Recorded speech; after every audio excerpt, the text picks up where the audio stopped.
Good evening, Newcastle. I have come all the way from Aberdeen to talk to you. I go a long way to disseminate the German culture that I work on.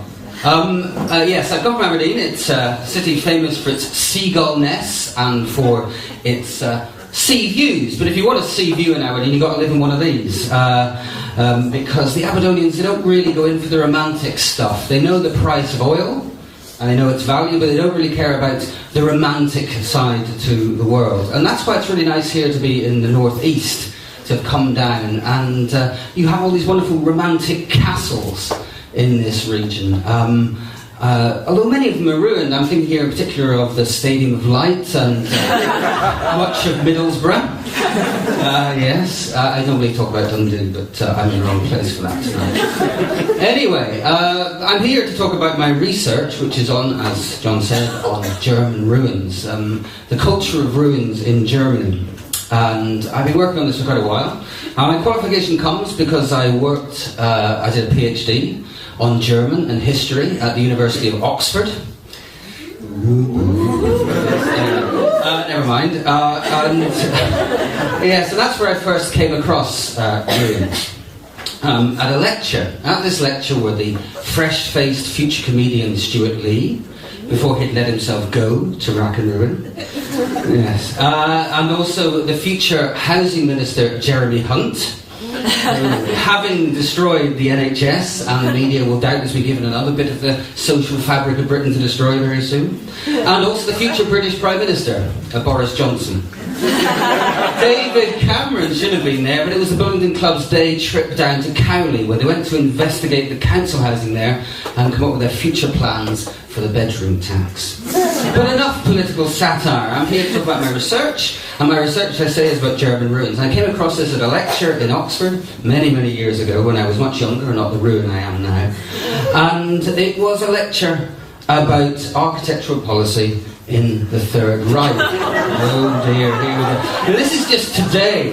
This is just today. The Daily Mail is the bane of my life. I go around trying to get people to understand the complexity of German culture, and then bloody November comes round, everyone's got a bloody moustache, and it's Hitler time.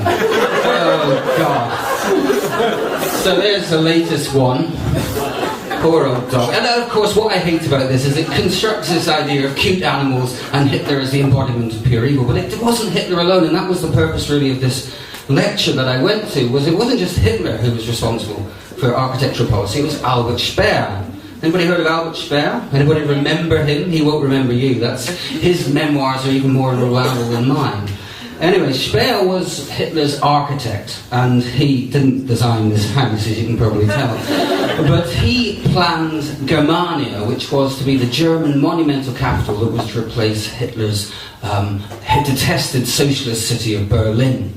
Now, the interesting thing about Speer's plan for Germania was that it was a vision of the future, but it was very much based on the past. Speer designed it with the idea of what it would look like as a ruin after the end of the 1,000-year Reich, which was, of course, something of an overestimate in the end.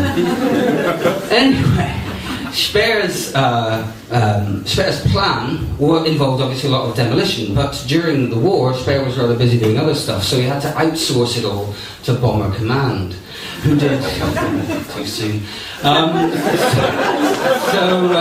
They did a fairly good job of reducing most of the German cities to rubble. Now, by the end of the war then, Germany looked pretty much as Speer had imagined it, except, of course, the Germans were either too dead or too hungry to actually admire the beauty of the ruins they had been left with.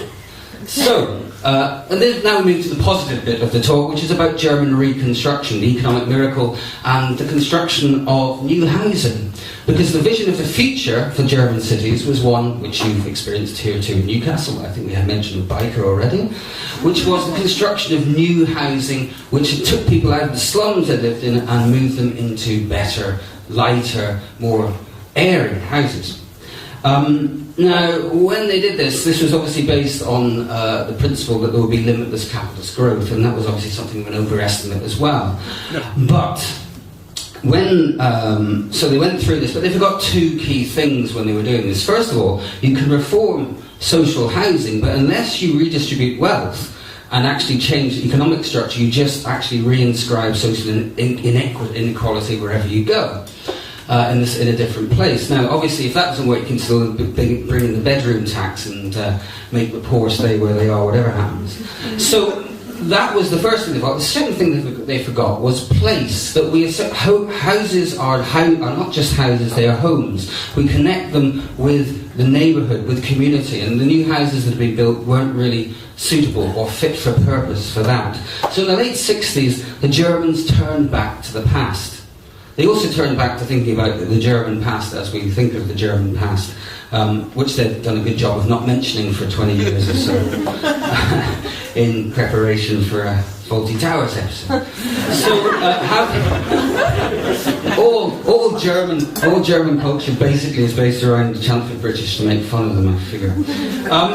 So they returned to the ruins. Demolition was out. Renovation was back in. Renovation of the old. But the Germans, as they always do, they did this in a very thorough fashion. So the Germans have become kind of hoarders. And they've very, very rarely thrown anything away. There's this image of the Berlin Wall, as it currently stands in the middle of Berlin, would look... Oh, no, that's not the Berlin Wall. This is actually a painting by Caspar David Friedrich, so you've really learned something today. The Romantic painter of the early 19th century, who actually set the sort of cultural framework within which Speer then developed his iconography of ruin value. Now, I suppose at the heart of my research is the question, why are we so attracted to ruins? Why do we love the sweets we ate in the 1970s? I look around, 1980s, 1990s. Why do we love the sweets we ate in the 1970s or 80s? Why do we love the perpetual renewal of the joke about Stuart Lee's ruination? Why do we love this? We love this because it gives us a sense of age and the only end of age. It connects us with time and the passing of time, something which progress and the modern world has caused us to forget. Now, so we're comforted by this. We're comforted, as you I'm sure are aware, by Downton Abbey. We're comforted by the fact that Bruce Forsyth is apparently still alive. Indeed. But be comforted, because if Gove, Hunt, I said it right, Osborne, if these boys remain in charge for much longer, we'll all be living in the 19th century again, with heritage work houses and debtors' prisons. But we'll be alright, because we are all consumers of the past now. As long as our period detail is correct and our neighbourhood value and property value remains static, we will be very happy. I have been Simon Ward. I am now a lot older than I was when I started this. My 1,000 years are now over, so I'll leave you with one thought. May God go with you as you age. Thank you.